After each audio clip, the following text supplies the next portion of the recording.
Hello everybody, Darren Cross here. Welcome to Management Marketing 340 International Business, and this is Module 2. This is the intro video for Module 2.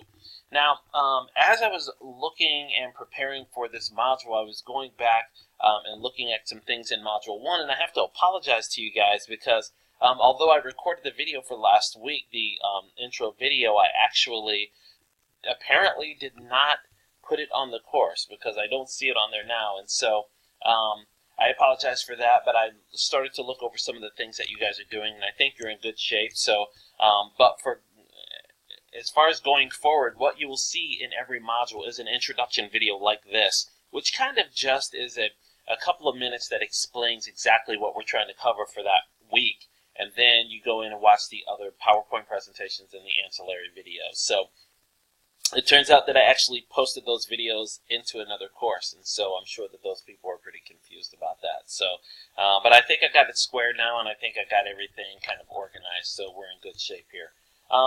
So this module, we're going to cover chapters 3 and 4.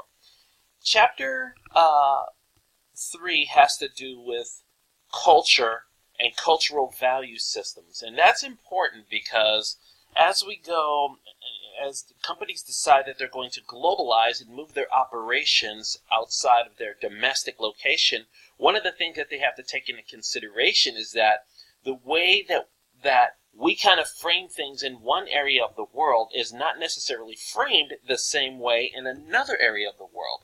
And so when you look at the cultural dimensions that Hofstede actually talks about, he actually looked into how we kind of value different things, and you can look at those and make a determination for yourself, and those things are different.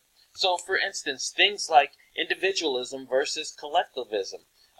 Is this a country or a region of the world where people kind of are on their own, or do they have a national identity?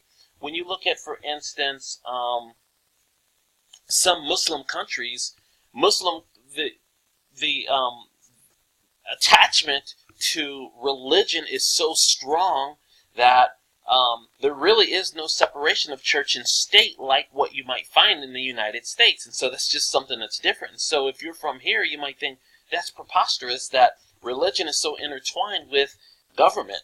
And but for how other people might think, it's just what it is.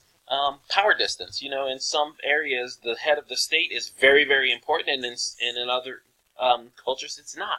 And so the reason why we need to take that into consideration is if we're going to have some operations in other countries other than our domestic company, or a country, and if we're going to expand, then we need to understand how the impact of our actions actually influences what's going on around us, or how are those things actually going to influence us as well? One of the things that you'll do in your paper is a cultural assessment later on in a couple of modules, and so it's important to understand that.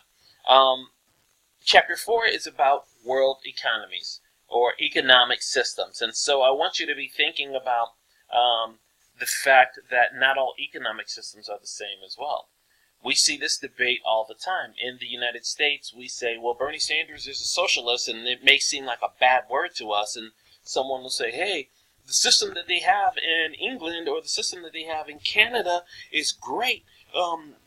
That's what we want to go after, but then there's a whole group of people that say, no, it's not great. There are some things that we don't necessarily think about that might be negatively impacting us, or it might just be about your value and moral system as well. So is it right to have someone doing work that someone else benefits from? Is it right to have some people being deprived while other people have things? So these economic systems we also have to take into consideration, because if we are operating inside of these countries and they don't necessarily have congruent economic systems with the domesticated country where the company is located, then those incongruencies might lead to inefficiencies, or they might even impede what you're actually after for the purpose of globalizing in the first place. And so that's just something that we have to take into consideration.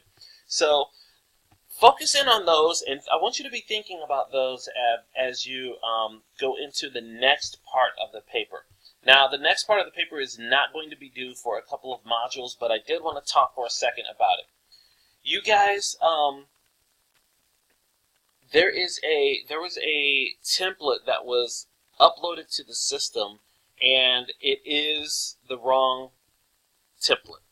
So, as of now, the correct template is there.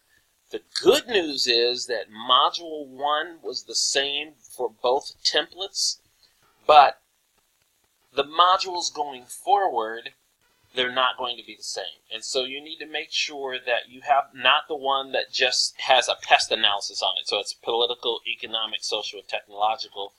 This one talks about going into the SWOT analysis. And so if your template does not have language, the template that you're using, if it does not have language that talks about SWOT, and we're going to do the internal analysis and then the external analysis later, if it doesn't talk about that, you are using the wrong template. So make sure that you go back to the readings folder inside of the resources folder in Module 1 and re-download that template.